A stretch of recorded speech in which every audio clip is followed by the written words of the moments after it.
Let's welcome Dr. Noncoler, who's a leading nephrologist in our city of choice, renowned for his expertise in kidney management and treatment.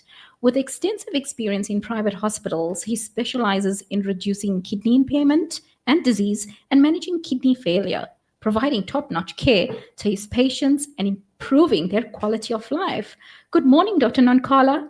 Morning, Joe. It's great to have you on our Pulse show. Yeah, thank you for having me. I greet to your listeners also in this cold morning. Yeah, we really appreciate you for giving us an opportunity to be part and parcel of this um, talk show. Yeah, I'm looking forward to having an Excellent, Dr. engagement. Nankala, and we hope that you're going to impart lots of education and information to our listeners this morning. We're going to dive straight in, and I would like to find out from you. So, what are the common signs and symptoms of kidney disease, and why is early detection so important? You know, the sad reality regarding the kidney disease is that it's asymptomatic. When you say asymptomatic, which means you don't have any symptoms until it's too late. So that is why we focus on early detection and intervene early. So, like for instance, there are types, different stages of kidney disease, from stage 1 up to stage 5. Most of the patient, we catch them when they are in stage 5, where they actually needing dialysis or transplantation.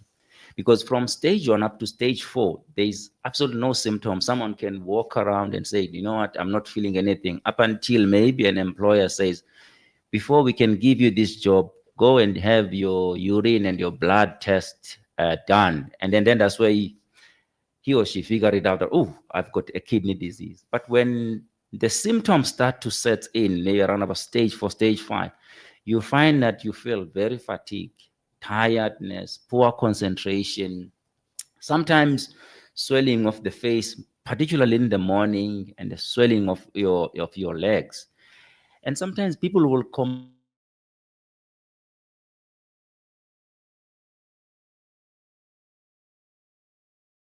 about I've got and having this just uneasy ache. I don't know. Sometimes because some of the kidney disease can present with inflammation of the kidney. So that dull ache, it might be the symptoms that tells you that there's something going on in your kidneys. But some of the people, they will present with, it's like numbness in the feet or painful feet, and sometimes the itchiness of the skin, because these toxins, when they accumulate in your body, because your kidney is a filter, so it takes out all the waste products that have been broken down while you are eating maybe a meal. Those products that are not supposed to be absorbed by your body, they are excreted out by the kidney. So if your kidney is not working, all those waste products, they accumulate, and then they cause this excruciating, itchiness that you cannot bear. Even if you use something, you find that it just keep on Yes. coming back. So those are the few symptoms that are most common. But another symptoms that people should be worried about, even if they're not feeling any symptoms, at night you're not supposed to go and pass urine. You're Okay. supposed to sleep the whole, not unless you're on water tablets called Lasix and all that. Yes. But if you're not on any medication, you're not supposed to wake up at night and go and pass urine. The fact that you wake up and go and pass urine, it tells you there's something going on in your kidney, because your kidney is supposed to preserve and concentrate your urine and dilute your urine, which means the fact that now your bladder is full within those few hours that you sleep shows that they cannot regulate your water reabsorption via the Yes. kidney. So there's Yes. something going on in your kidney. And tell me, doctor, what lifestyle changes can individuals make to reduce their risk of developing kidney disease? I'm a bit guilty about this because I don't hydrate and drink enough water with the rat Yes. race and my work. But can you actually tell us what sort of? Yes, there's this myth that 7 glasses or 8 glasses of water are good for the day. That's we need to decode that, because ideally, at least when you drink water, at least must be 2 liters a day. Not unless you already have got a kidney problem. Your doctor told you that your kidneys maybe are in stage 4 or 5. Then you have to limit water there. But if your kidneys are functioning perfect, at least you must fully rehydrate it, because if any excess water, your kidneys will get rid of that. So you have to make sure that you are well hydrated, because that's another thing that can precipitate maybe kidney stones and all that, because of the dehydration and the fluids that you are taking, like the juices and all that. But another thing that is more important to protect your kidneys, if you are a smoker, you have to stop, because there is an evidence that even smoking on its own can actually progress you to a kidney disease. And on top of that, the smoking can also predispose to other conditions that are related to, like heart attacks, damages into your blood vessels. So by quitting smoking, you're actually preventing many things from happening.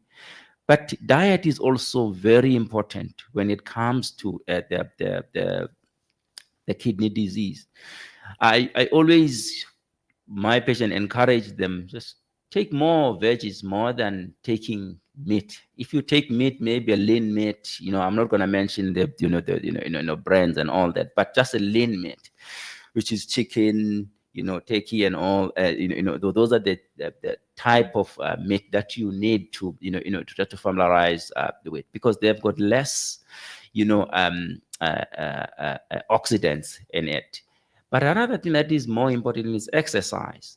And the people that are hypertensive, that have got blood pressure and diabetes, they need to make sure that the blood pressure is controlled. Speak to your general practitioner, to your physician, to your kidney specialist, because if the blood pressure is not controlled, also has an impact to your kidney. If your blood sugar is not controlled, it also has got direct impact to your kidney, and that can lead to other systems being affected. So those are the things that also make sure that if you're living with HIV, also make sure that your HIV is controlled and your kidneys are monitored twice a year or once a year, once everything stabilizes. Because some of the drugs that you use, if you're antiretroviral therapy, they can have a direct impact to your kidney. So that's why monitoring is very important, to check your blood, check your urine. Listeners, I hope you're taking note. You could have adverse reactions with your organs. As Doctor mentioned, diet is very important. And please follow us on our social media platforms. There will be a renal specialist that we're going to be interviewing in the next few weeks, and he will tackle more insight into that. So tell me, Doctor, what advancements have been made in kidney disease treatment and management, and what gives you hope for the future of patient care? Yeah, before the 1940s, if you were diagnosed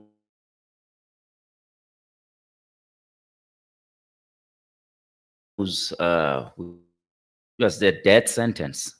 Because of the evolving science, around about 1945, the first invention of the hemodialysis was invented, and that caused a change in the nephrology community, because at least now there was a hope in terms of, if you have got a kidney failure, you have to be dialyzed. But the only thing that lagged behind is the screening, and early detection. I was impressed by the um, KDIGO guidelines and the nephrology, global nephrology society at large.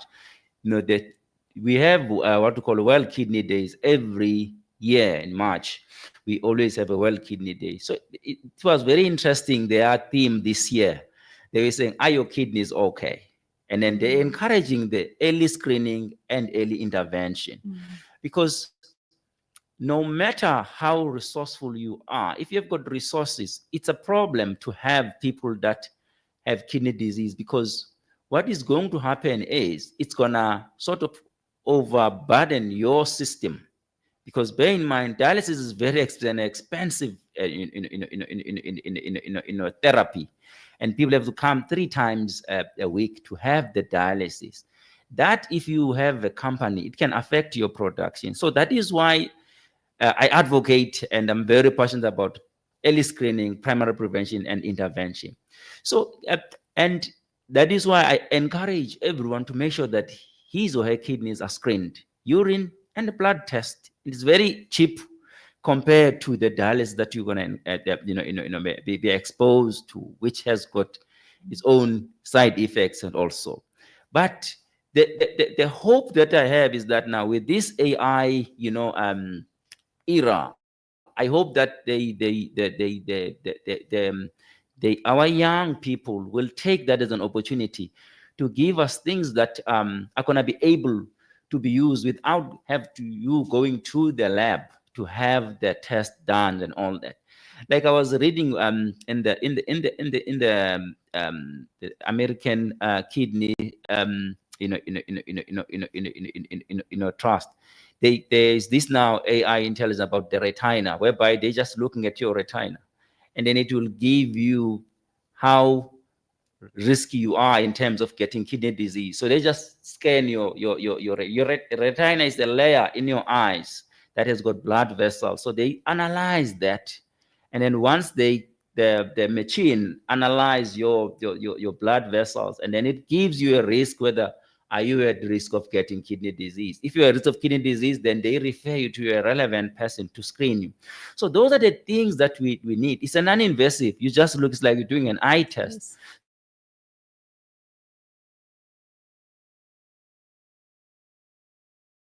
So you just retina using your smartphones or using Yes. your phone, just sort of an so those are the things that are coming up now. However, also there are drugs now that has been proven that if you have diabetes and the kidney disease, you can use those drugs, and they've been proven to improve the heart mortality and also the renal mortality. Okay. So those are drugs are available on the market, and they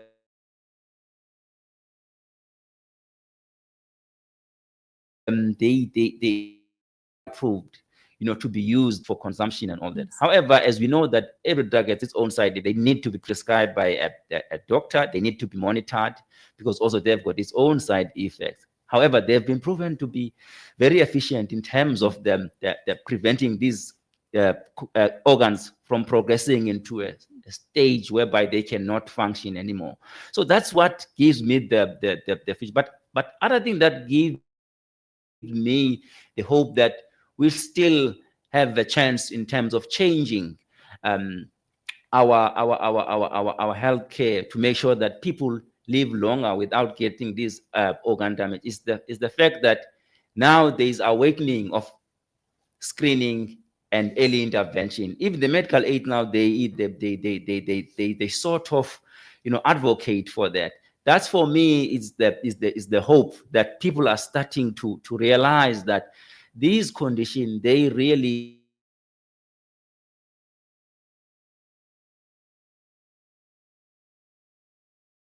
have so that's why I'm saying if more focused on that, then we'll be able to to change the whole. We cannot have because there's also these issues that say the kidney disease affect only people that are older. It doesn't.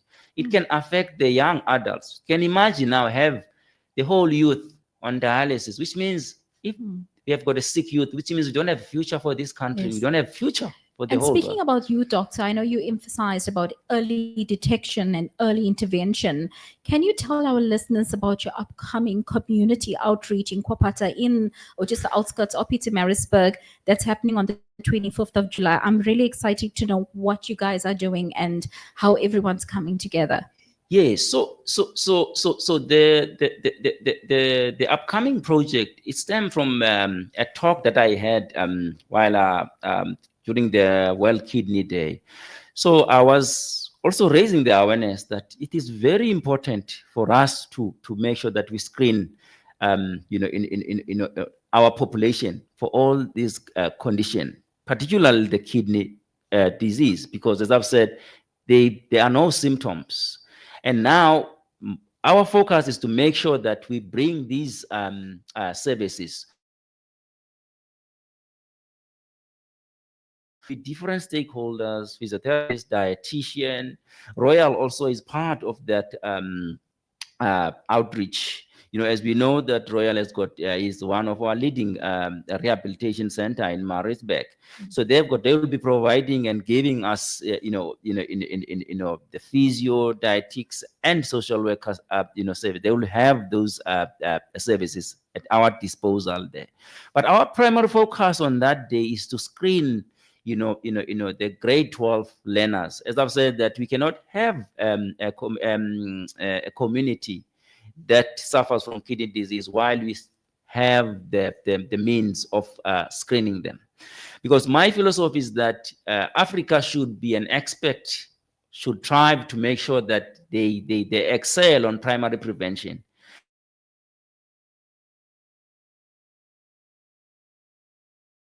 Reason being is that we have countries which the best way to make sure that our people are not burdening the system is to make sure that we screen them early, we intervene early, because it's cheaper to prevent a disease from happening rather than treating the disease. It's very expensive to treat the disease. And as you can see that by doing that, you're sort of preventing this disease from happening. And because the thing about kidney disease, although it's not treatable, but we can still prevent from rapidly declining into a state whereby Yes. we cannot Yes. intervene. Yes. So by screening these learners, we are trying to pick those ones that we can still intervene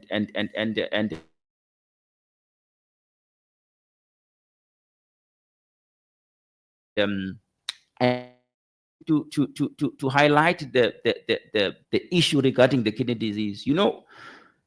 The patient that I'm treating them now, because also I'm doing the public sector, the average age is around about 39.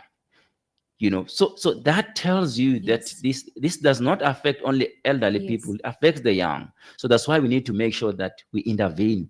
We make means of making sure that they don't progress into end stage whereby they have to be on dialysis for the rest of their life up until they get a transplantation. Thank you, Dr. Noncoler. I can hear how passionate you are about kidney disease and management.